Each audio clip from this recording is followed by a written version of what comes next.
All right, so Fresno State spring practice has been very consistently going on since the spring break. They're like doing, I don't know, like they only got 4 out of the 15 done before spring break, so now they are trying to get that 11 out of 15 done. So they've been going every other day.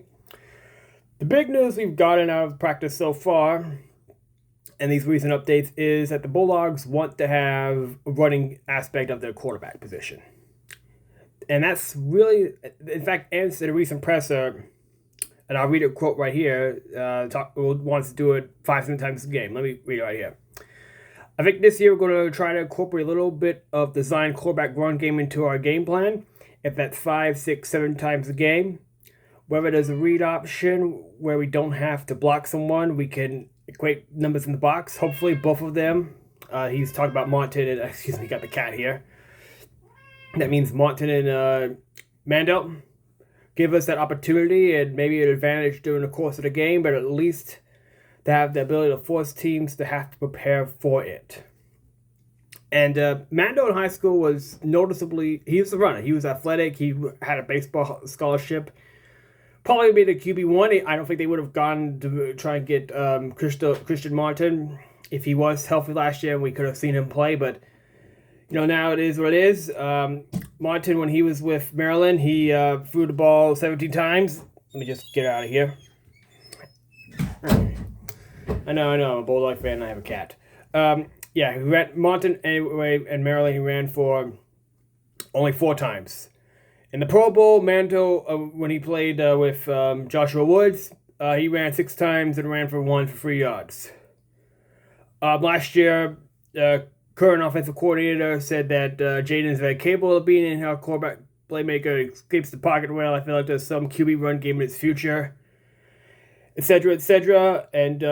And said later that Mendel has been really good, a ton of improvement. He was a guy who was banged up and tried to keep that injury kind of quiet, but he's come back really strong. Him and Christian have spent a lot of time in the meeting room. And last year, the mobility was better. I mean, Keene had like negative, I don't know how many yards. I know he did not have positive yards. Okay. If you were a Fresno State fan and saw Monkey Keene, you knew he was not a guy. He ran backwards. All right. If that was a stat and positive stat, Nike Keene would have led the nation. All right.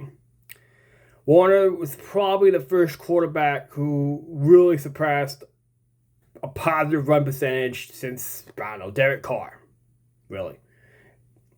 And that was arguably the best aspect of Warner's game. I mean, Joshua Wood was the guy we had at a Wildcat. He ran for, I think, like 6 touchdowns in 2024. McMarion in 2028, he could run. Let me just get the statistics for his 2028 season. I don't think he ran very much in 2027 here. Yeah, in 2018, he ran for 71 carries, 294 yards, and 8 touchdowns. So they're not looking for a run-first quarterback. They're looking for a quarterback who can run, all right? Now, generally speaking, Fresno State quarterbacks have been known to pass the ball, but as I mentioned briefly, their card, they could move if they had to. All-time leading quarterback is Dean Jones, 1976, 77. So ran for 946 yards, 10 touchdowns in 1997. So it's really not been a feature of this program. We haven't had quarterbacks who really needed to run. We generally had offensive weapons that could do that. But in the type of offense that Matt Nance ran at Carolina, Carson Wentz, I don't know if he was there for Wentz. I know he was there for Trey Lance. And they like to have a quarterback who could run. Big physical guy who could run and add an extra element and add an extra guy that the defense could not cover. Now, that only works if you have a successful passing game. All right? Or if you are just so good running the ball, it doesn't matter.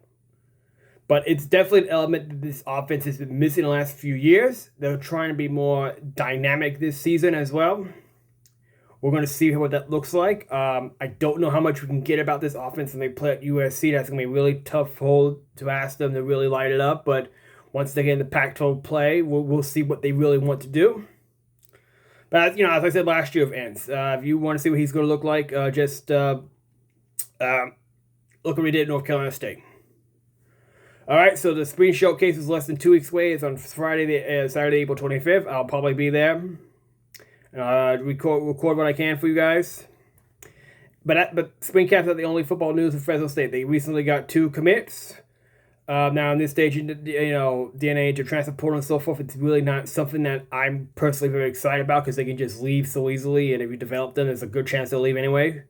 But they got defensive end Richie Abbott out of Haperso, California, Oak High Schools. I'm butchering that name. I'm sorry, but we was only offer outside New Mexico. Wyoming was showing interest, which again, New Mexico, Wyoming, and Fresno State, Mountain West is packed. One right there showing what's happening. He is 6'3", 223 pound defensive end. He's from Samoa. Moved to the mainland in 2013. He had on his Twitter page, he said, "Bulldog is my home. Bulldogs all day. Bulldog for life." And we'll see about that. Although Fresno State has done better at keeping players than other programs, gotta give the coach credit for that.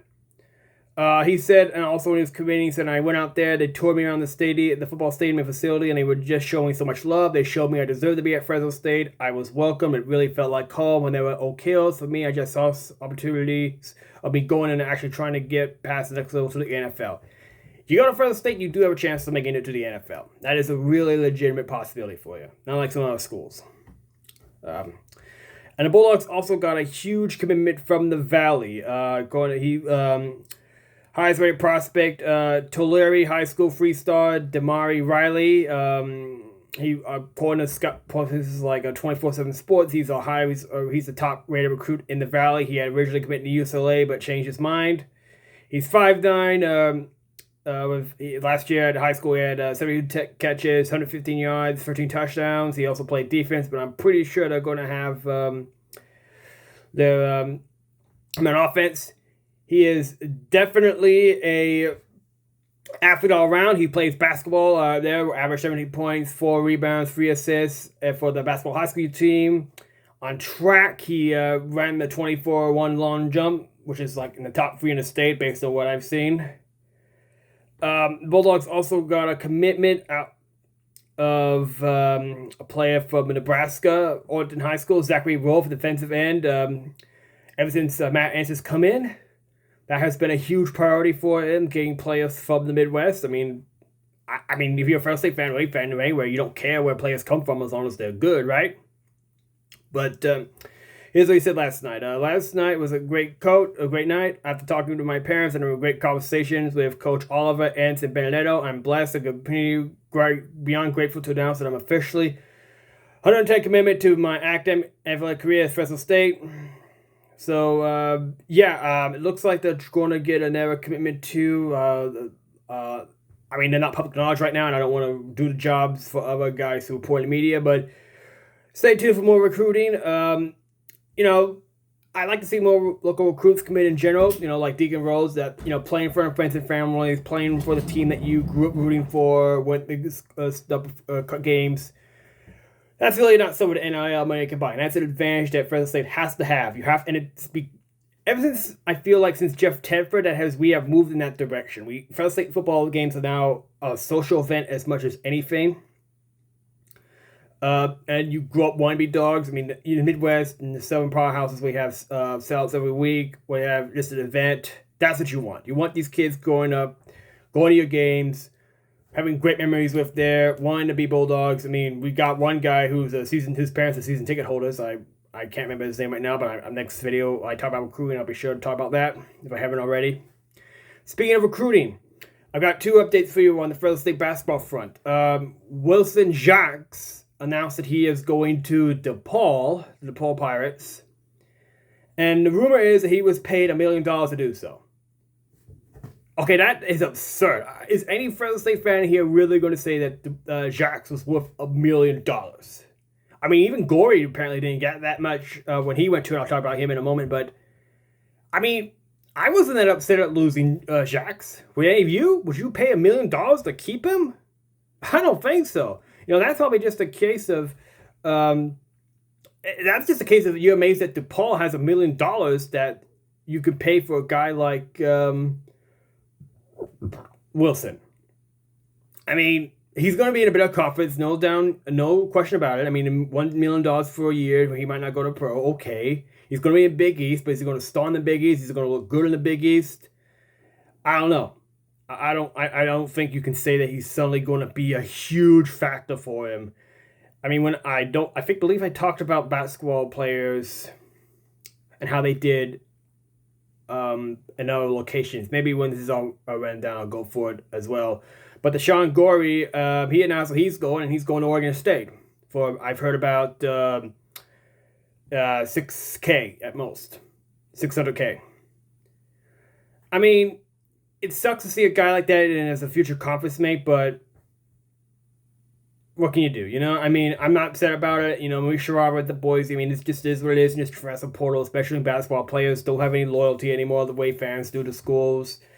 I mean, it is what it is. They got to try and way they can change it. Either Congress, the president. I know Trump signed something about the transfer portal and federal funds, but we'll see. I mean, the courts have maxed this up, and unless Congress something is just the way it is, and especially in basketball, where there's less of a loyalty culture in that sport than there is in football and baseball. It is what it is. Now, for good news, Fresno State got to announce the transfer from UT Martin. Dragos Lungu. He is 6 foot, 880-pound guard from Romania. Last year, before he had a season-ending arm injury, he averaged 13.5 rebounds and 2 assists. I have found a highlight video of him, and I will post it in the comment section along with in the description, along with another commitment that the Bulldogs got. I believe his name is they got 3. They got one guy from France, Nathan Zulemie. He is 6'4" combo guard. He, according to Vance, he's 6'10" wingspan. He's going to be one of those guys. Well, actually, Vance talked about that. Let me say this right now. Yeah, on Zulemie, he says he's a 6'4" combo guard, probably more of a point guard. He's very athletic. He's got a 6'10" wingspan. He's one of those guys who gets and is going to go. He's tightened up his ball handling a bit. He's not a great outside shooter, but athletic-wise, boy, he's tough. He's got that wingspan, so he'll be able to create some havoc out there. I mean, I've heard this hype before with Doof, but, we'll see what it looks like. I mean, athleticism, you can't teach that, but we'll see what it looks like. I think if he had that real type of... I also said the same thing with Price, and these Vance doesn't have a very good record of hyping these guys up. I'll just say this. All right. And lastly, we got a guy from Nebraska. His name is Quentin Rhymes. I don't have much. Let me see if I can find some information on him right now. See. I can at least find his height. He was. He was at Nebraska last year, like I said. He actually went to the Fresno State. Apparently was trying to get him last year, but couldn't. And he got the Sean Gorey, so now they've kind of flipped those around instead of having them both at the same time. It is what it is, right now. I'll find the highlights. I'll post them on the spread for you guys in the description, as I said. So before I end this video, real quick, let me just give you the starting lineup projection right now, or at least the 5 players we have to make a lineup as it stands, including guys who are injured or, here's the stand. We got Stickman, injured, how we ended. We got Nathan Zulemie, Grimes, and Lungu transfers. We got 2 freshmen, Anthony Granger and Joshua Keeley-Binda. I haven't really talked about them yet. Maybe I will in a future basketball video. But the roster's being rebuilt. Vance Wahlberg's going to have at least 1 more year, and based on how Classy talked about him in the Bulldog Sports Enterprises, maybe more than that. But we'll see how it goes. Or let me know what you guys think of these players as I post their highlights in the description. But for now, you just got to, this is the basketball offseason. It's just the world we live in. Football's coming up. Hope you all see y'all at the Spring Showcase. Baseball only has like 9-10 home games left from the baseball fan. Hope you see you there. For now, go Dogs.